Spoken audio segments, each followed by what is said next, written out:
ಸ್ಟಾರ್ಟಿಂಗಲ್ಲಿ ನನಗೆ ವ್ಲಾಗ್ ಬಗ್ಗೆ 0% ನಾಲೆಡ್ಜ್ ಆ್ಯಂಡ್ 100% ಕಾನ್ಫಿಡೆನ್ಸ್ ಇತ್ತು.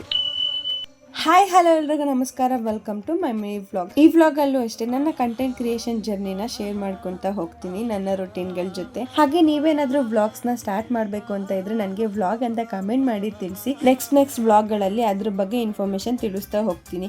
ಇನ್ನು ನನ್ನ ಜರ್ನಿ ನೋಡೋದಾದ್ರೆ ನನಗೆ ಇನಿಷಿಯಲ್ ಡೇಸಲ್ಲಿ ಮೀನ್ಸ್ ನಾನು ವ್ಲಾಗ್ ಸ್ಟಾರ್ಟ್ ಮಾಡ್ಕೊಂಡಾಗ ನನಗೆ 0% ನಾಲೆಡ್ಜ್ ಇತ್ತು ವ್ಲಾಗಿಂಗ್ ಬಗ್ಗೆ. ಹಾಗೆಯೇ 100% ಸೆಲ್ಫ್ ಕಾನ್ಫಿಡೆನ್ಸ್ ನನ್ನ ಮೇಲೆ ನನಗಿತ್ತು. ಇವಾಗಾದರೂ ಸ್ವಲ್ಪ ಜನ ನನ್ನನ್ನು ಕೇಳ್ತಾರೆ ಯಾವ ರೀತಿ ವ್ಲಾಗ್ ಮಾಡೋದು, ಯಾವ ರೀತಿ ಎಡಿಟ್ ಮಾಡೋದು, ಯಾವ ಎಡಿಟಿಂಗ್ ಆ್ಯಪ್ನ ಯೂಸ್ ಮಾಡ್ತೀರಾ ನೀವು ಅಂತ.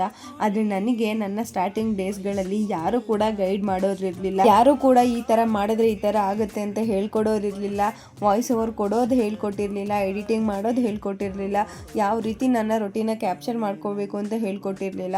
ಇದೆಲ್ಲ ನಾನು ಸೆಲ್ಫ್ ಲರ್ನ್ ಮಾಡಿರೋದು ವ್ಲಾಗ್ನ ಸ್ಟಾರ್ಟ್ ಮಾಡ್ಕೊಂಡಾದ್ಮೇಲೆ. ನಾನು ಫಸ್ಟ್ ವ್ಲಾಗ್ ಮಾಡಿದಾಗ ನಾನು ಫುಲ್ ಸ್ಕ್ರಿಪ್ಟ್ ಬರ್ಕೊಂಡು ವಾಯ್ಸ್ ಓವರ್ನ ಕೊಟ್ಟಿರೋದು. ಅವಾಗ ಯಾವ ರೀತಿ ಮಾತಾಡಬೇಕು ಅಂತಲೂ ನನಗೆ ಗೊತ್ತಿರಲಿಲ್ಲ, ಯಾವ ರೀತಿ ಪದ ಜೋಡಣೆ ಮಾಡಬೇಕು ಅನ್ನೋದು ಗೊತ್ತಿರಲಿಲ್ಲ. ಸೊ ಹಾಗಾಗಿ ನಾನು ಫಸ್ಟು ಎಡಿಟಿಂಗ್ ಎಲ್ಲ ಮುಗಿಸ್ಕೊಂಡಾದ್ಮೇಲೆ ಒಂದು ಶೀಟಲ್ಲಿ ಏನೇನೆಲ್ಲ ಹೇಳಬೇಕು ಅಂತ ಹೇಳಿಬಿಟ್ಟು ಬರ್ಕೊಂಡು ಅದಾದಮೇಲೆ ವ್ಲಾಗ್ಸ್ನ ಸ್ಟಾರ್ಟ್ ಮಾಡ್ಕೊತಿದ್ದೆ. ಬೇಕಾದರೆ ಒಂದು ರೆಫರೆನ್ಸ್ ವಿಡಿಯೋ ಹಾಕ್ತೀನಿ ನೋಡಿ. ಹಾಯ್ ಹಲೋ ಎಲ್ರಿಗೂ ನಮಸ್ಕಾರ. ಈಗಂತೂ ಇನ್ಸ್ಟಾಗ್ರಾಮ್ ಓಪನ್ ಮಾಡಿದ್ರೆ ಸಾಕು ಈ ಡೈಲಿ ವ್ಲಾಗ್ಸ್ ಹಾಗೆ ಮಿನಿ ವ್ಲಾಗ್ಸ್ ಅನ್ನೋದು ತುಂಬಾ ಟ್ರೆಂಡಿಂಗಲ್ಲಿದೆ. ಹಾಗಾಗಿ ನಾವು ಏನಕ್ಕೆ ಟ್ರೈ ಮಾಡಬಾರ್ದು ಅಂತ ನನ್ನದೊಂದು ಪುಟ್ಟ ಪ್ರಯತ್ನ ಇದಾಗಿತ್ತು ಇವತ್ತಿನ ನನ್ನ ದಿನಚರಿ. ಮತ್ತೆ ನಾಳೆ ಸಿಗ್ತೀನಿ, ಅಲ್ಲಿವರೆಗೂ ಟೇಕ್ ಕೇರ್, ಬೈ.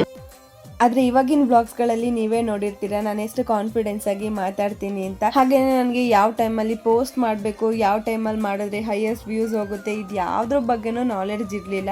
ಜಸ್ಟ್ ಏನು ವಿಡಿಯೋ ಮಾಡ್ತಾ ಇದ್ದೆ, ಹಾಗೆ ಅದಕ್ಕೆ ತಕ್ಕಂಗೆ ವಾಯ್ಸ್ ಓವರ್ ಕೊಟ್ಟು ಹಾಗೆ ನಿಮ್ಮೆಲ್ಲರ ಮೇಲೂ ನಂಬಿಕೆ ಇಟ್ಟು ಪೋಸ್ಟ್ ಮಾಡ್ತಿದ್ದೆ ಅಷ್ಟೇ. ಬಟ್ ಇವಾಗ ನನ್ನ ಅನಿಸಿಕೆ ಒಂದು ತಕ್ಕ ಮಟ್ಟಿಗೆ ನಾಲೆಡ್ಜಬಲ್ ಇದ್ದೀನಿ ನಾನು. ಯಾವುದನ್ನೇ ಆಗಲಿ ನಾವು ಪರ್ಸ್ನಲ್ ಆಗಿ ಕಲ್ತ್ರೇನೆ ಅದಕ್ಕೆ ವ್ಯಾಲ್ಯೂ ಜಾಸ್ತಿ. ಇಲ್ಲ ಯಾರೋ ಬಂದು ಹೇಳ್ಕೊಡ್ತಾರೆ ಆಮೇಲೆ ನಾವು ಕಲಿಯೋಣ ಮಾಡೋಣ ಅಂತ ಕೂತ್ಕೊಂಡ್ರೆ ನಾವು ಜೀವನ ಪೂರ್ತಿ ಆ ವಿಷಯನ ಕಲಿಯೋಕ್ಕಂತೂ ಆಗೋದಿಲ್ಲ. ಸೊ ಹಾಗೇನೆ ನನ್ನನ್ನು ಸ್ವಲ್ಪ ಜನ ಕೇಳಿದ್ರು ಅಂತ ಹೇಳಿದ್ನಲ್ಲ, ಅವರಿಗೆ ನನ್ನ ಕೈಲಾದಷ್ಟು ನಾನು ಗೈಡ್ ಮಾಡಿದ್ದೀನಿ, ಯಾವ ಥರ ಮಾಡೋದು ಅಂತಾನು ಹೇಳಿದ್ದೀನಿ. ಅಟ್ಲೀಸ್ಟ್ ನನಗೆ ಯಾರು ಹೇಳ್ಕೊಟ್ಟಿಲ್ಲ, ಬಟ್ ನನಗೆ ಗೊತ್ತಿರೋ ವಿದ್ಯೆನ ಸ್ವಲ್ಪ ಜನಕ್ಕೆ ಹೇಳ್ಕೊಟ್ರೆ ಅವ್ರಿಗಾದ್ರೂ ಯೂಸ್ ಆಗುತ್ತಲ್ಲ ಅಂತ ಹೇಳ್ಬಿಟ್ಟು ಗೈಡ್ ಕೂಡ ಮಾಡಿದ್ದೀನಿ. ಸೊ ನೀವು ಕೂಡ ಇದ್ರ ಬಗ್ಗೆ ಎಲ್ಲ ತಿಳ್ಕೊಬೇಕು ಅಂದರೆ ನನ್ನ ಪೇಜ್ನ ಮಿಸ್ ಮಾಡ್ದಲೇ ಫಾಲೋ ಮಾಡಿಕೊಂಡು ವಿಡಿಯೋಸ್ನ ಫಾಲೋ ಮಾಡ್ತಾ ಇರಿ. ಸೊ ದಟ್ ನಿಮಗೂ ಕೂಡ ಇನ್ಫಾರ್ಮೇಷನ್ ಯೂಸ್ ಆದರೂ ಆಗ್ಬೋದು. ಸೊ ಈ ವ್ಲಾಗ್ ಇಷ್ಟ ಆದರೆ ಲೈಕ್ ಮಾಡಿ, ನನ್ನ ಪೇಜ್ನ ಫಾಲೋ ಮಾಡ್ಕೊಳ್ಳೋದು ಮರಿಬೇಡಿ.